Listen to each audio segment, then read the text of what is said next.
بسم اللہ الرحمن الرحیم۔ تو بریک سے پہلے سیدنا ابراہیم علیہ السلام کا واقعہ ذکر کر رہے تھے تاکہ چلتے چلتے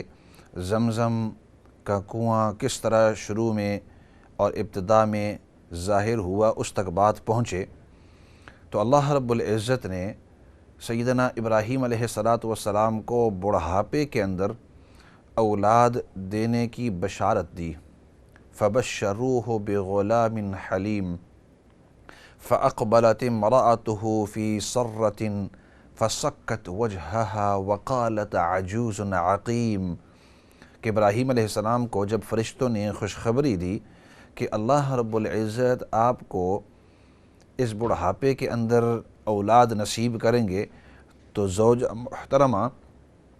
زوجہ محترمہ تشریف لائی اور کہنے لگی کہ ہائے یہ کس طرح ہو سکتا ہے؟ تو اللہ رب العزت نے وحی بھیجی، قالوا كذلك قال ربك، تیرا رب کہتا ہے کہ وہ اسی طرح ہوگا جس طرح میں چاہتا ہوں۔ میں چاہتا ہوں تو اس وقت اگر پوری دنیا یہ سمجھے کہ نہیں ہو سکتا اور میں کہوں کہ ہو سکتا ہے تو ہوگا صحیح۔ پوری دنیا کی اگر سوچ یہ ہے کہ بڑھاپے کے اندر 80 سال کی عمر کے بعد اولاد عام دستور کے مطابق نہیں ہے، تو اللہ رب العزت معجزتاً یہ دکھائیں گے کہ میں اس طرح کر سکتا ہوں۔ چنانچہ اللہ رب العزت نے سیدنا ابراہیم علیہ السلام کو ایک لڑکا نصیب کیا اور اس کا نام سیدنا اسماعیل رکھا۔ اس کے بعد کچھ عرصے کے بعد اللہ رب العزت نے دوسرا بیٹا بھی نصیب کیا اور ان کا نام سیدنا اسحاق علیہ السلام۔ دونوں کو اللہ رب العزت نے جب وہ بڑے ہوئے تو نبی بنائے، لیکن پہلے جو تھے سیدنا اسماعیل علیہ السلام۔ اب اندازہ لگاؤ کہ والد محترم یعنی سیدنا ابراہیم علیہ السلام کو کتنی خوشی ہوگی۔ ان کی جو والدہ ہے سیدنا اسماعیل علیہ السلام کی، ہاجرہ رضی اللہ تعالیٰ عنہا، اور اسی طرح نبی ابراہیم علیہ السلام کی جو بیوی محترمہ سیدنا سارہ رضی اللہ تعالیٰ عنہا، بیویوں کو کتنی ہی خوشی ہوگی کہ اتنے سال انتظار کر کے اللہ رب العزت نے اب اولاد نصیب کی۔ پیار کا انداز سیدنا ابراہیم ہی جانتے ہوں گے، ان کا رب جانتا ہوگا، اور اسی طرح سیدنا سارہ، سیدنا ہاجرہ رضی اللہ تعالیٰ عنہ وہی جانتی ہوں گی اور ان کا رب جانتا ہوگا کہ اتنے عرصے کے بعد ایک بیٹا نصیب کیا۔ لیکن اب ادھر سے اب اللہ کی طرف سے ایک خاص امتحان۔ وہ امتحان کیا؟ امتحان یہ ہوا کہ اب جو ہی بیٹا پیدا ہوا اور ابھی تھوڑے ہی وقت کا ہی تھا، کچھ دنوں کا، کچھ ہفتوں کا، تو ادھر سے اللہ رب العزت کی طرف سے حکم ہوا کہ ابراہیم یہاں سے اب چل، اور وہ جو مکہ کی زمین ہے اس مکہ کی زمین کے اندر بیت اللہ کے قریب آپ ادھر اپنے بیٹے اسماعیل اور اپنی زوجہ محترمہ سیدنا ہاجرہ رضی اللہ تعالیٰ عنہا، ان دونوں کو اس تپتی ہوئی زمین، اس ریتیلی زمین، اس بنجر زمین کے اندر آپ کو ان دونوں کو چھوڑ دینا ہے۔ چنانچہ اب اندازہ لگاؤ، ادھر سے سفر کرتے سیدنا ابراہیم علیہ السلام اپنی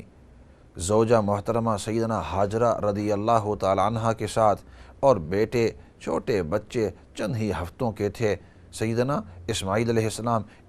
ان کو لے کر اتنا سفر کرتے صحرا کے اندر ریتیلی ٹیلوں کے اوپر چلتے، اور اس زمانے کا اندازہ لگاؤ، میلوں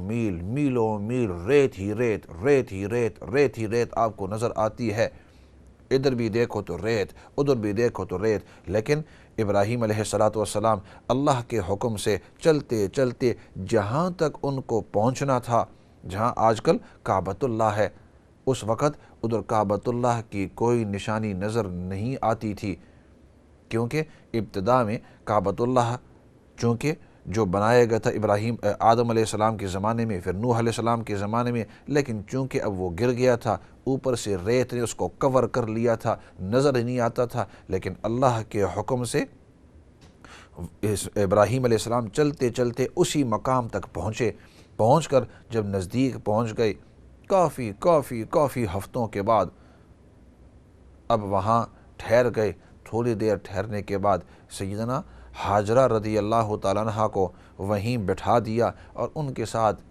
بچے بیبی اسماعیل علیہ السلام بھی وہاں ان کے ساتھ موجود ہیں۔ تمام ان کے پاس جو کھانے پینے کا جو سامان تھا وہ رکھ دیا۔ تاریخ کے اندر لکھا ہے کہ ایک بیگ تھا، اس کے اندر کچھ کھجوریں تھیں، اور ایک بیگ تھا مشکیزہ جس کو ہم کہتے ہیں، جس کے اندر تھوڑا سا پانی تھا۔ وہ پانی ان کے پاس رکھ دیے، اور وہ جو بیگ تھا ان کے پاس رکھ دیے کھجوروں کا، اور دونوں چیزیں ان کے پاس رکھ کر سیدنا ابراہیم علیہ السلام تھوڑی دیر کے بعد کھڑے ہوئے اور چل دیے۔ سیدنا ہاجرہ رضی اللہ تعالیٰ عنہ نے جب دیکھا کہ ادھر بچہ ہے ان کی گود کے اندر چند ہی ہفتوں کا، اور ادھر شوہر محترم جو ہیں انہوں نے جو سامان تھا کھانے پینے کا تھوڑا سا ان کے پاس چھوڑ دیے، اور کھڑے ہو کر اب جا رہے ہیں، اندازہ ہو گیا کہ ہمیں ادھر چھوڑ کر جا رہے ہیں۔ ریتیلی زمین، وہاں کوئی انسان نہیں، کیونکہ پانی تو ارد گرد کوئی کنواں نہیں، تو لوگ وہاں کوئی رہتے نہیں ہیں۔ میلوں تک کوئی درخت نظر نہیں آ رہا، وہاں کوئی جانور نہیں، کوئی پرندے نہیں، اور چونکہ ریتیلی زمین ہے، بنجر زمین ہے، وہاں کوئی چیز اگ نہیں سکتی۔ انسان تو کیا، جانور بھی نظر نہیں آتے، پرندے بھی نظر نہیں آتے، کیونکہ جانور اور پرندے اور انسان اس علاقے میں ہوتے ہیں کہ جہاں جس کے ارد گرد تھوڑا سا پانی ہو۔ ادھر بھی دیکھو تو میلوں میل ریت ہے، ادھر بھی دیکھو تو صحرا ہی صحرا ہے، اس طرف دیکھو تو صحرا ہی صحرا ہے۔ ہاجرہ رضی اللہ تعالیٰ عنہ نے جب دیکھا کہ شوہر محترم کھڑے ہو کر اب جا رہے ہیں، تو بے تابی کی حالت کے اندر ارشاد فرمانے لگی کہ اے ابراہیم، آپ ہمیں یہاں چھوڑ رہے ہیں، اس بچے کو میرے ساتھ چھوڑ رہے ہیں، اوپر سے تپتی ہوئی دھوپ ہے، ارد گرد میلوں تک کوئی انسان ہی نہیں ہے، اور انسان کی ذات نہیں ہے، کھانے کا ان دو بیگوں کے علاوہ، اس بیگ کے علاوہ کچھ ہے ہی نہیں، پینے کا کوئی گھر نہیں ہے، اور میلوں میل اکیلی میں کس طرح جاؤں گی، کوئی سواری نہیں ہے۔ ابراہیم علیہ السلام چل دیے، پیچھے کی طرف نہیں دیکھتے۔ دوبارہ سیدنا ہاجرہ رضی اللہ تعالیٰ عنہ نے دوبارہ آواز دی کہ اے ابراہیم، آپ ہمیں ادھر اتنے دور تک لے آئے، اور ادھر اب اس ریتیلی زمین میں تپتی ہوئی دھوپ کے نیچے، بنجر زمین کے اندر، بے انسان علاقے کے اندر، بے جانور علاقے کے اندر آپ ہمیں اس انداز کے اندر چھوڑیں۔ اے ابراہیم، آپ کیا ہمیں واقعی ادھر ہی چھوڑ کر جائیں گے؟ ابراہیم علیہ السلام نے پیچھے نہیں دیکھا، چلتے رہے۔ آخر سیدنا ہاجرہ رضی اللہ تعالیٰ کی ایک آہ نکلی، فرمانے لگی کہ اے ابراہیم، کیا آپ یہ اللہ کے حکم سے کر رہے ہیں؟ کیونکہ ان کو پتہ تھا کہ اللہ کے نبی ہیں، اللہ کی اجازت کے بغیر کوئی کام نہیں کرتے، اللہ کی مرضی کے بغیر کوئی کام نہیں کرتے۔ فرمانے لگی اے ابراہیم، کم از کم ہمیں یہ تو بتلا دو کہ آپ اللہ امرک بہذا، کیا اللہ نے آپ کو اس کا حکم دیا ہے؟ اس وقت ابراہیم علیہ السلام رک گئے، تھوڑی دیر پیچھے کی طرف متوجہ ہو کر سر سے اشارہ کرتے ہوئے فرمایا اللہ کی طرف سے یہ حکم ہے۔ فرمایا اذن لن یضیعنا اللہ، تب تو اللہ رب العزت کبھی ہمیں ضائع نہیں فرمائیں گے۔ اتنا کہہ کر ہاجرہ رضی اللہ تعالیٰ نے اپنی ہمت کو باندھ لیا کہ اگر اللہ کی طرف سے یہ حکم ہے، اللہ کی طرف سے یہ حالت ہماری اوپر آئی ہوئی ہے، تو اللہ رب العزت کبھی ہمیں ضائع نہیں کریں گے۔ یہ اللہ کی طرف سے ایک امتحان ہے، اور اللہ کی طرف سے جب امتحان آتا ہے اس وقت اگر انسان صبر کے ساتھ اللہ کے اوپر توکل کرتے ہوئے، حالات اسباب کو استعمال کرتے ہوئے انسان وقت گزارتا ہے، اللہ رب العزت اس امتحان سے آپ کو کامیاب فرماتے ہیں۔ ابراہیم علیہ السلام چلتے رہے چلتے رہے چلتے رہے، اور سیدنا حاجرہ رضی اللہ تعالیٰ عنہ بیبی اسماعیل علیہ السلام کے ساتھ وہیں بیٹھی رہی، وہیں انتظار کرتی رہی۔ کوئی پتہ نہیں اب کیا کریں گے، کس انداز کے اندر وقت گزرے گا، رات آئے گی، دن آئے گا، وقت گزرے گا، کدھر جائیں گے کدھر نہیں جائیں گے۔ سیدنا حاجرہ رضی اللہ عنہا وہیں انتظار کرتی رہی، انتظار کرتے کرتے کرتے آخر انسان کو بھوک لگتی ہے، پیاس لگتی ہے، تپتی ہوئی زمین کے اوپر بیٹھتے ہوئے کوئی وہاں اوٹ نہیں ہے کہ جس کے نیچے بیٹھ کر دھوپ سے اوٹ کر سکیں، سایہ وہاں کسی چیز کا ہے نہیں۔ ایک وقت آتا ہے سیدنا حاجرہ رضی اللہ عنہا پیاس لگتی ہے، کھانے کا تقاضا ہوتا ہے، جو تھوڑی سی کھجوریں ہیں ان کو تھوڑے تھوڑے کرتے کرتے کرتے، جو پانی رکھا ہوا ہے اس کو تھوڑے تھوڑے کرتے کرتے ایک وقت آتا ہے، ایک دن کے بعد 2 دن، اس طرح تھوڑی دیر کے بعد جو کھجوریں جو کھانا ہے وہ ختم ہو جاتا ہے، جو پینا پانی رکھا ہوا تھا وہ بھی ختم ہو جاتا ہے۔ اور سیدنا اسماعیل علیہ السلام بچے ہیں، اب ان کو بھی پانی کی ضرورت ہے، پیاس لگتی ہے، دودھ جو ہے وہ تھوڑی دیر کے بعد سوکھ جاتا ہے، کیوں؟ کھانا پینا ہے نہیں، وہ جو تھا وہ ختم ہو گیا۔ اب ماں کی جو ممتا ہے وہ بھڑک اٹھتی ہے، اوہو! سیدنا اسماعیل علیہ السلام سخت پیاس کی وجہ سے اور بھوک کی وجہ سے وہ روتے ہیں، چلا رہے ہیں، ماں جو ہے اس کو برداشت نہیں کر سکتی۔ اندازہ لگاؤ، آپ کا بچہ ہے اور جب اس کو تکلیف ہوتی ہے، بیمار ہوتا ہے، جب وہ چیختا ہے، اپنا بچہ جب وہ چیختا ہے، جب وہ چلاتا ہے، ماں کے باپ کے دل کے اندر، سینے کے اندر درد ہوتا ہے،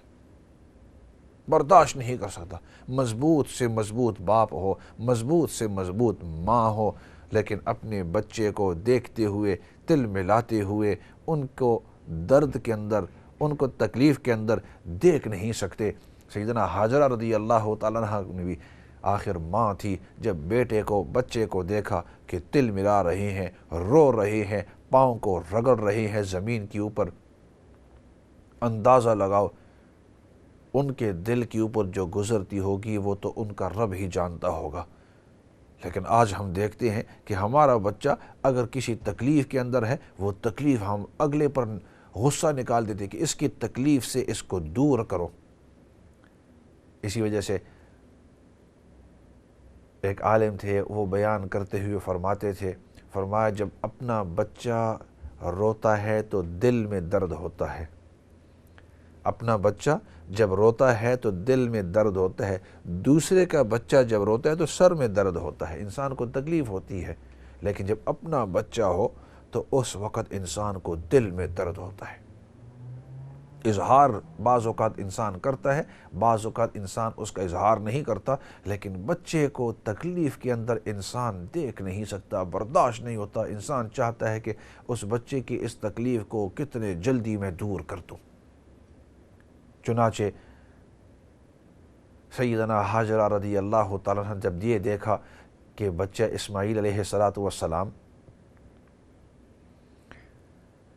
رو رہے ہیں،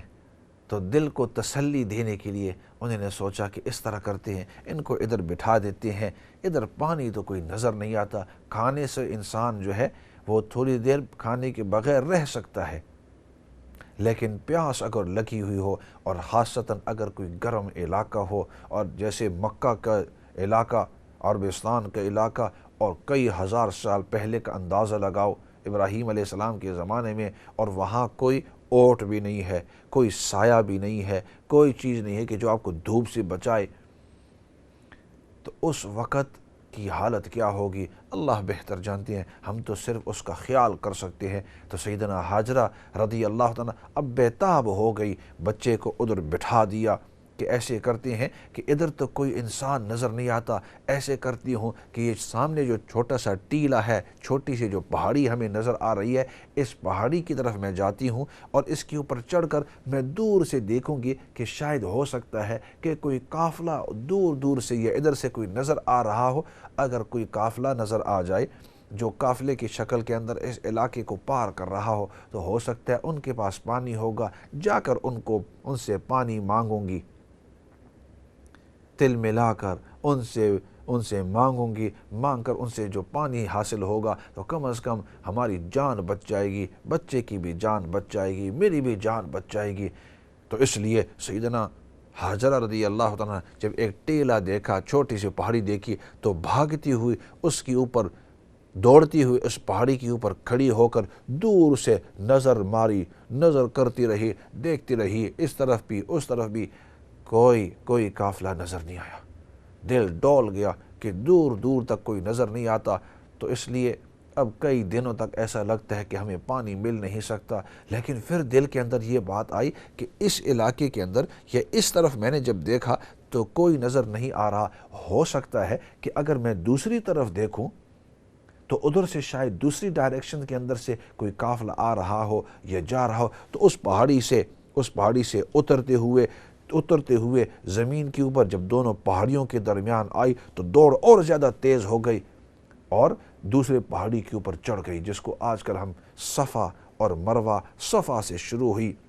مروہ جو دوسری پہاڑی ہے اس پہاڑی کے اوپر چڑھ گئی، اور چڑھتے ہوئے دور تک نظر ماری، دور تک نظر دیکھی، کوئی انسان تک، کوئی جانور، کوئی قافلہ ان کو نظر نہیں آیا۔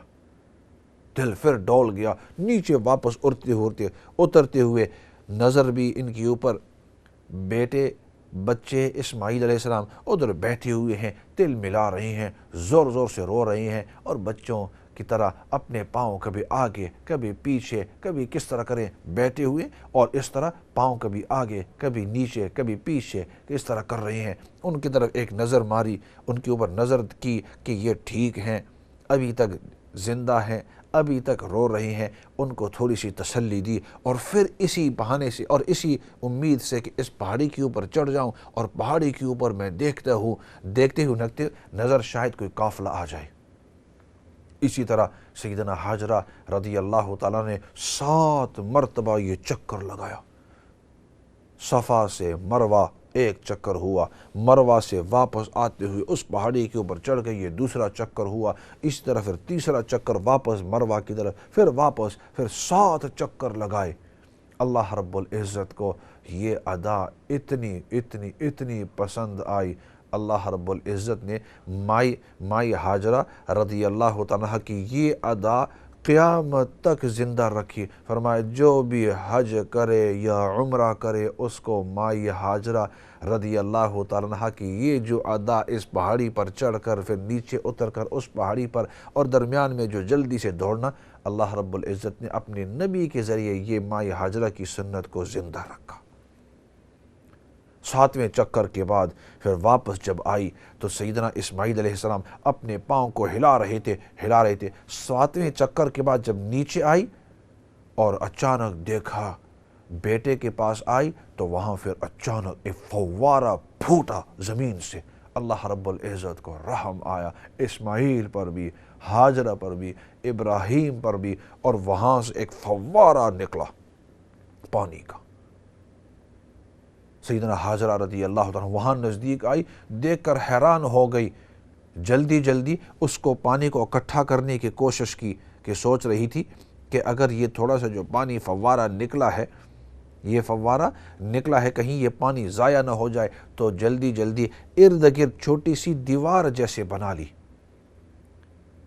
تاکہ وہ پانی فوارہ نکل کر، وہ سوچ رہی تھی کہ تھوڑا ہی پانی نکلے گا، ختم ہو جائے گا تو اس کو میں جمع کر لوں گی۔ تو وہاں جو فوارہ نکل رہا تھا زمین سے، اس کے ارد گرد چھوٹی سی اس طرح دیوار بنا لی تاکہ وہ پانی جمع ہو جائے، اور اس سے پھر ہم پئیں گے، اس کو اکٹھا کر کے اس بیگ کے اندر ڈال دیں گے۔ لیکن اس دیوار کے ارد گرد جو ہے وہ پانی رک نہیں رہا تھا، وہ فوارہ تو اپنی زبان کے اندر، عبرانی زبان کے اندر فرمانے لگی زم زم، یعنی رک، زم کا مطلب رک، زم زم زم زم، رک زم زم، رک۔ اللہ رب العزت کو یہ ادائیں اتنی پسند آئی، اس کا نام ہی اللہ نے زمزم رکھ دیا ہے۔ نبی پاک صلی اللہ علیہ وسلم کے زمانے تک، آج تک اور قیامت تک اس کا نام ہی زمزم رکھ دیا ہے۔ روایت میں آتا ہے کہ اگر سیدنا حاجرہ رضی اللہ تعالیٰ عنہ اس وقت وہ چھوٹی سی دیوار اس کے ارد گرد نہیں بناتی۔ اگر سیدنا حاجرہ اس وقت اللہ کو یہ ادا ان کا یہ صبر، سیدنا اسماعیل علیہ السلام کا وہ رونا، ان کے پاؤں ہلانا اللہ رب العزت کو اتنا پسند آیا، فرمایا کہ اگر وہ دیوار نہیں بناتی تو پانی نکل کر پورے علاقے کو ڈبو دیتا، پورے علاقے کو سمو دیتا، وہ بند ہی نہیں ہوتا۔ سیدنا حاجرہ کی اخلاص کو اللہ رب العزت نے اتنا قبول فرمایا۔ خیر، آگے بات اگلے سیشن کے اندر ادھر سے چلائیں گے، وقت ہو گیا ہے، لیکن ادھر تھی ابتدا زمزم کے پانے کی اور ادھر سے فوارہ چھوٹا۔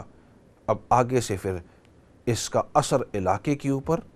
وہاں کے رہنے والے، اور کس طرح پھر پورا مکہ بنا اور کس طرح ہوا اس پانی کے اویسس سے، اس پانی کے کنویں سے، اس فوارے سے، آگے اس کے اثرات کیا ہوئے، اگلے سیشن کے اندر اس کے اوپر بات چیت کریں گے۔ فی الحال وقت بھی مکمل ہو گیا ہے اور مجھے پتہ ہے آپ کی کافی کالیں کب سے ساتھی کہہ رہے ہیں، کافی کالیں آئی ہوئی ہیں، معذرت کے ساتھ وہ کالیں آج ہم لے نہیں سکے۔ انشاءاللہ آئندہ سیشن کے اندر آپ کی کالیں بھی لیں گے، وقت نکالیں گے، لیکن سوچا کہ اس کو آخر تک، اس مرحلے تک کم از کم فرسٹ سیشن کو پہنچا لے، تاکہ زمزم کا پانی کی ابتدا کہاں سے ہوئی یہ کم از کم مسلمان ہونے کی حیثیت سے ہمیں پتہ چل جائے کہ یہ معجزہ تھا سیدنا ابراہیم علیہ السلام، سیدنا حاجرہ رضی اللہ تعالیٰ عنہ اور سیدنا اسماعیل علیہ السلام کا۔ اس لیے جب بھی آپ زمزم کا پانی پئیں گے، زمزم کا تذکرہ ہوگا، زمزم کے بارے میں کوئی بھی بات چیت ہوگی، تو یہ تین جو شخصیات ہیں یہ آپ کے ذہن کے اندر ضرور آئیں گے۔ اللہ رب العزت نے ان کی قربانیاں، ان کا اخلاص ایسے انداز کے اندر قبول کیا ہے، لاکھوں نہیں بلکہ کروڑوں، تھاؤزنز نہیں بلکہ ملینز انسان جو ہیں اس پانی سے جو سیدنا اسماعیل علیہ السلام کی برکت کی وجہ سے نکلا تھا، اللہ رب العزت آج ملینز کو سیراب فرما رہے ہیں اس کے ذریعے۔ اللہ رب العزت ہمیں زمزم کی قدر، اس کی قیمت کرنے کی اور اس کا احترام کرنے کی اللہ رب العزت ہمیں توفیق نصیب فرمائے، اس کی بے احترامی سے اللہ رب العزت ہماری حفاظت فرمائے۔ اور اس سے ہمیں پتہ چلتا ہے کہ انسان کے اوپر بعض اوقات تکلیفیں، مصیبتیں آتی ہیں، لیکن اگر انسان صبر کے ساتھ، تحمل کے ساتھ، اللہ سے تعلق جوڑنے کے ساتھ، وہ اور حالات اسباب اختیار کرتے ہوئے اللہ رب العزت آپ کو امتحان سے گزار دیتے ہیں، امتحان سے کامیاب کر دیتے ہیں۔ ایسے کرتے ہیں، سیشن کو ختم کرتے ہیں دعا کے ساتھ۔ الحمدللہ رب العالمین والصلاة والسلام علی سید الانبیاء والمرسلین محمد وعلی آلہ واصحابہ اجمعین۔ ربنا ظلمنا انفسنا وان لم تغفر لنا وترحمنا لنکونن من الخاسرین۔ اللہم ربنا اغفر لنا ولاخواننا الذین سبقونا بالایمان ولا تجعل فی قلوبنا غلا للذین آمنوا ربنا انک رؤوف الرحیم۔ یا رب العالمین تو ہم سب کو دین کی صحیح سمجھ نصیب فرما، یا رب العالمین تو ہم سب کو دین پر استقامت نصیب فرما، یا رب العالمین جتنے بھی بیمار ہیں سب بیماروں کو شفا نصیب فرما، جتنے بھی پریشان حال ہیں سب کی پریشانیوں کو دور فرما۔ یا اللہ، نبی پاک صلی اللہ علیہ وسلم نے جتنی بھی خیر کی دعائیں مانگی ہیں ان تمام خیر کی دعاؤں کے اندر ہم سب کو حصہ نصیب فرما، اور جتنی بھی شرور، فتن، فساد، مصیبت، تکلیف سے پناہ اور حفاظت مانگی ہے، یا اللہ تو ہم سب کو ان تمام چیزوں سے پناہ اور حفاظت نصیب فرما۔ اور یا اللہ سب سے بڑی بات وہ تیری رضامندی ہے، یا اللہ دنیا اور آخرت کے اندر تو ہم سب کو اپنی رضامندی نصیب فرما۔ سبحان ربک رب العزت عما یصفون وسلام علی المرسلین والحمد للہ رب العالمین برحمتک یا ارحم الراحمین۔